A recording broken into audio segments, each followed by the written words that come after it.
बहुत समय पहले एक घने जंगल के बीचों बीच एक समृद्ध और खुशहाल शहर हुआ करता था, जिसका नाम था चंदनपुर। यह शहर अपनी सुंदरता, स्वच्छता और अमीर संस्कृति के लिए मशहूर था।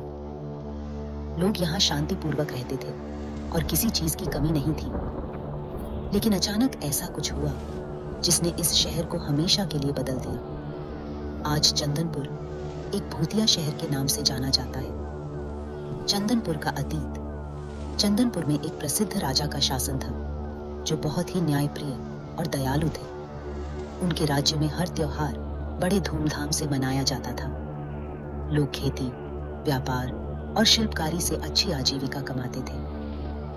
लेकिन कि जिस समृद्धि पर शहर को गर्व था, उसी ने उसे बर्बादी की ओर धकेल दिया। एक दिन राजा ने एक बड़े महल का निर्माण करवा लिया। इसके लिए उन्होंने मजदूरों को जंगल के बीच से पत्थर और लकड़ी लाने का आदेश दिया। लेकिन वह जंगल किसी साधु का तपस्थल था। साधु ने राजा को चेतावनी दी कि जंगल को नुकसान पहुंचाना प्रकृति और वहां वास करने वाली आत्माओं को क्रोधित करेगा। राजा ने साधु की चेतावनी को अनदेखा कर दिया और जंगल को कटवाना शुरू कर दिया। धीरे धीरे जंगल का बड़ा हिस्सा उजाड़ दिया गया। यह देखते ही साधु ने क्रोधित होकर श्राप दिया, यह शहर जो आज इतना खुशहाल है, एक दिन वीरान हो जाएगा। यहाँ केवल अंधेरा, डर और मौत का साया रहेगा। भयावह घटना, साधु का श्राप, कुछ ही समय बाद सच होने लगा। एक दिन अचानक आसमान में काले बादल छा गए और भयानक तूफान आया। तूफान के बाद शहर में बीमारियां फैलने लगी। लोग एक एक करके मरने लगे। राजा ने जब पूजा पाठ का आयोजन किया, तब भी हालात नहीं सुधरे। कुछ ही महीनों में शहर के अधिकांश लोग मर चुके थे। जो बचे, उन्होंने शहर छोड़ दिया। धीरे धीरे चंदनपुर पूरी तरह खाली हो गया। राजा भी अपने महल में अकेले मर गए। उनके मरने के बाद महल में अजीब घटनाएं होने लगी। जो भी वहां गया, वह कभी वापस नहीं लौटा। एक दल का आगमन कई सालों बाद कुछ वैज्ञानिकों और खोजकर्ताओं का एक दल चंदनपुर की सच्चाई जानने के लिए वहां पहुंचा। उन्होंने वहां के महल, मंदिर और सड़कों का निरीक्षण करना शुरू किया। दिन में सब कुछ सामान्य लग रहा था, लेकिन जैसे ही रात हुई, उन्हें भी अजीब घटनाओं का सामना करना पड़ा। दल के सदस्य कहते हैं कि महल के अंदर जाने पर उन्हें ऐसा महसूस हुआ जैसे कोई अदृश्य शक्ति उन्हें रोकने की कोशिश कर रही हो।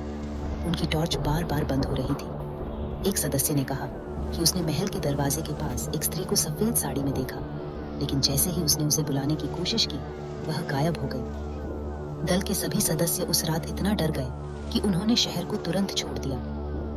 एक दल का आगमन कई सालों बाद कुछ वैज्ञानिकों और खोजकर्ताओं का एक दल चंदनपुर की सच्चाई जानने के लिए वहां पहुंचा। उन्होंने वहां के महल, मंदिर और सड़कों का निरीक्षण करना शुरू किया। दिन में सब कुछ सामान्य लग रहा था, लेकिन जैसे ही रात हुई, उन्हें भी अजीब घटनाओं का सामना करना पड़ा। दल के सदस्य कहते हैं कि महल के अंदर जाने पर उन्हें ऐसा महसूस हुआ जैसे कोई अदृश्य शक्ति उन्हें रोकने की कोशिश कर रही हो। उनकी टॉर्च बार बार बंद हो रही थी। एक सदस्य ने कहा कि उसने महल के दरवाजे के पास एक स्त्री को सफेद साड़ी में देखा, लेकिन जैसे ही उसने उसे बुलाने की कोशिश की, वह गायब हो गई। दल के सभी सदस्य उस रात इतना डर गए कि उन्होंने शहर को तुरंत छोड़ दिया। चंदनपुर को श्राप से मुक्त किया जा सकता है। उन्होंने कहा कि राजा की आत्मा और अन्य भटकती आत्माओं को शांति देने के लिए एक बड़ा हवन करना होगा, लेकिन कोई भी वहां जाने की हिम्मत नहीं जुटा पाया। भूतिया शहर की आज की स्थिति, आज भी चंदनपुर वीरान पड़ा है। लोग उसे मौत का शहर कहते हैं। कहते हैं कि वहां जाने की हिम्मत करने वाले लोग या तो पागल हो जाते हैं या गायब हो जाते हैं। कहानी से सीख।